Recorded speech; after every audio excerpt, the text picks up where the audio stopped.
Praise the lord. మన ప్రభువును మన రక్షకుడైన యేసుక్రీస్తు వారి ఉన్నతమైన శక్తి కలిగిన బలమైన నామంలో మీ అందరికీ మా హృదయపూర్వక వందనములు.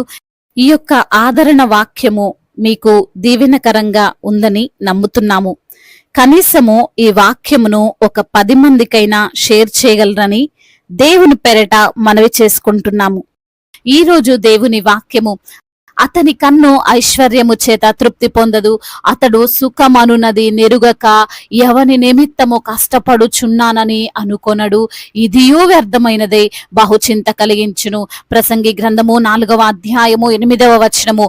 At his eyes were not connected with his wealth, for whom am I toiling, he asked, and why am I depriving myself of enjoyment?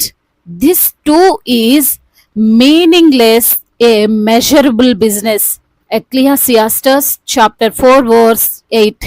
ఈ రోజు నిమిత్తము దయగలిగిన దేవుడు, కృపగలిగిన మన తండ్రి మనకు అనుగ్రహించిన వాక్య భాగమును బట్టి ధ్యానించుకుందాము. ప్రభునందు ప్రేమైన సహోదరి సహోదరులారా, దేవుడు లేకుండా ఆయన సన్నిధితో నడవకుండా ఉండడం, ఆస్తులు సంపాదించడం, పేరు ఘనత తెచ్చుకోవడం అనేది వ్యర్థమైనది. కొంతమంది ఉంటారు, వారు ఎంత సంపాదించినా సరే తృప్తి పొందరు, గొడ్డు చాకిరి చేస్తుంటారు, కానీ అసలు ఆ చాకిరి ఎందుకు చేస్తున్నారో వారికి అర్థం కాదు.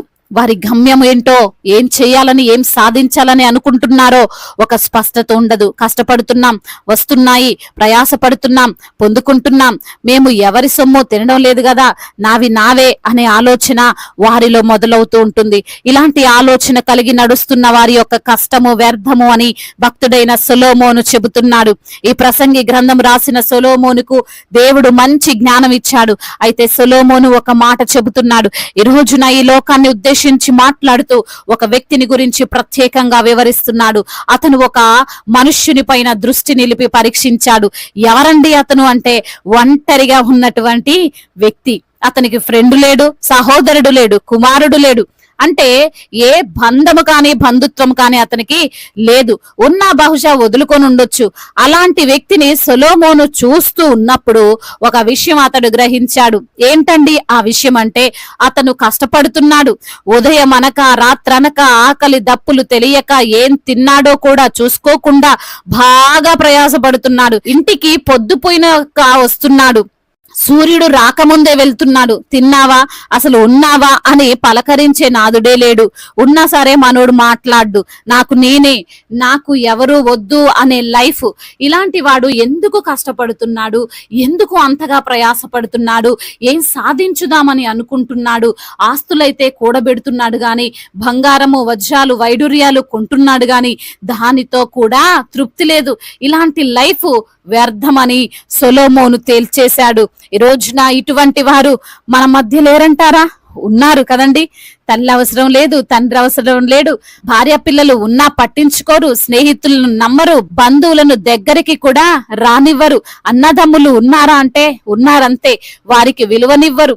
ఎప్పుడు చూసినా ఆ వ్యాపారము, ఈ ఉద్యోగము, ఇది అది అని వారి యొక్క ప్రపంచంలో వారే ఉంటారు. గాని ఆప్యాయత, ప్రేమ, అనురాగము, సంతోషము, దుఃఖము వీటితో పెద్దగా పట్టింపులు ఉండవు. డబ్బుంటే చాలు అనే భావన, ప్రతి ఒక్క దానిని డబ్బుతోనే కంపారిజన్ చేసే ఆలోచన. ఇలాంటి వారు ఎటువంటి గమ్యం లేని వారు.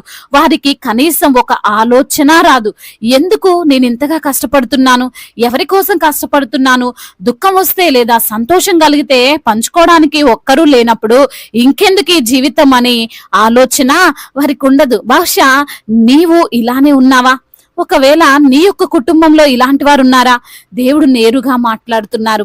ఇలాంటి లైఫ్ వ్యర్థం. అంత మాత్రమే కాదు, బహుచింత కలిగించును అని. కొంతమందికి పిల్లలు కలగరు, ఎంత ప్రయత్నించినా సంతానమో అందదు, అలానే ఉంటారు. కానీ కనీసం ఎవరినైనా దత్తత తీసుకుందామనే ఆలోచన కూడా రాదు వారికి.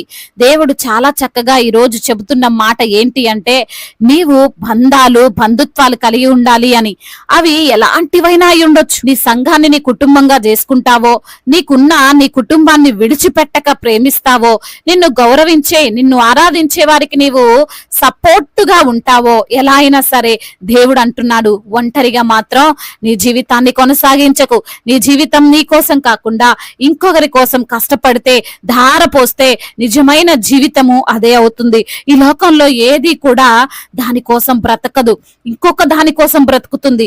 నీకంటూ ఒక కుటుంబం ఉండాలి అని, నీకంటూ ఒక ఆత్మీయ సహోదరులు సహోదరి ఉండాలి అని దేవుడు సెలవిస్తున్నాడు. నీ యొక్క బిజీ లైఫ్ లో పడి నీవు బందీగా మారొద్దు.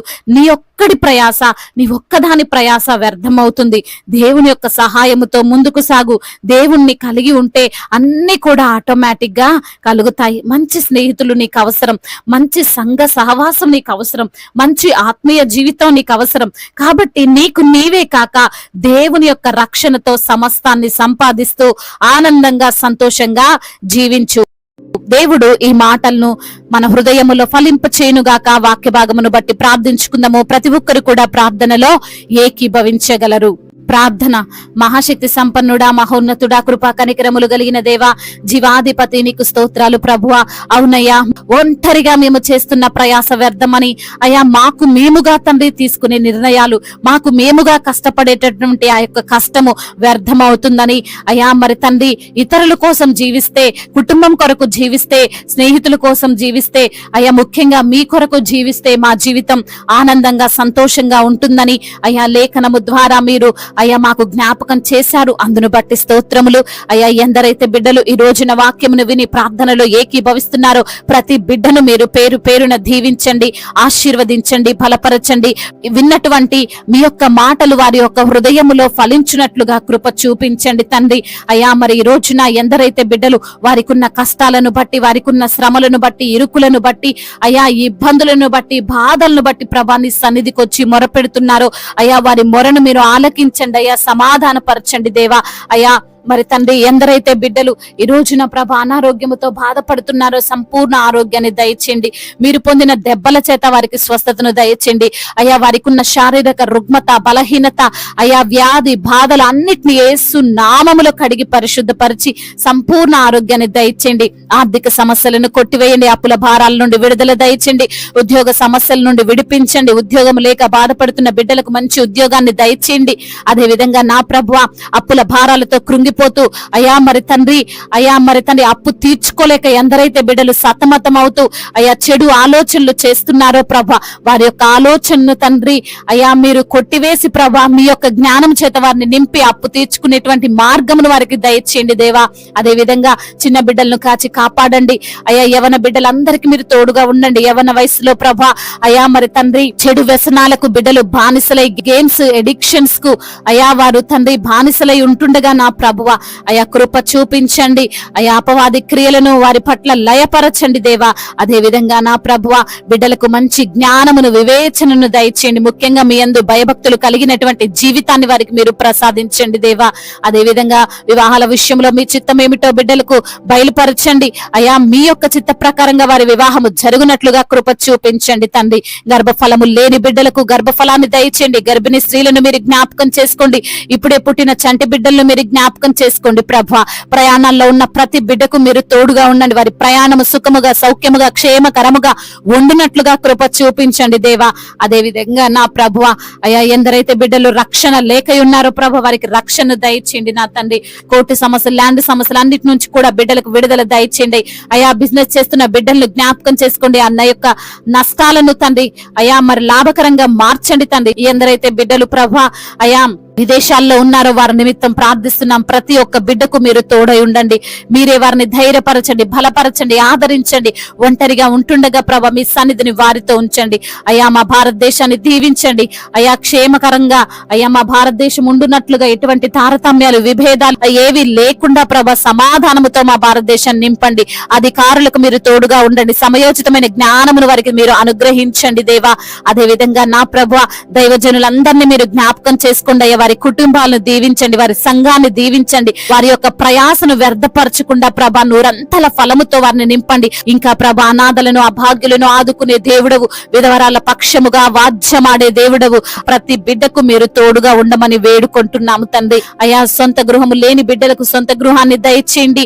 మరి తండ్రి ఇంటి నిర్మాణము జరుగుతుండగా నా ప్రభా ఎటువంటి ఆటంకాలు లేకుండా ఆ యొక్క గృహము పూర్తవునట్లుగా కృప చూపించండి తండ్రి. భార్యాభర్తల మధ్య విభేదాలను తొలగించండి. ఒకరినొకరు ఒకరినొకరు అర్థం చేసుకునే జీవితాన్ని వారికి మీరు ప్రసాదించండి. వారికి ఇచ్చిన గర్భఫలాన్ని మీరు ఆశీర్వదించండి.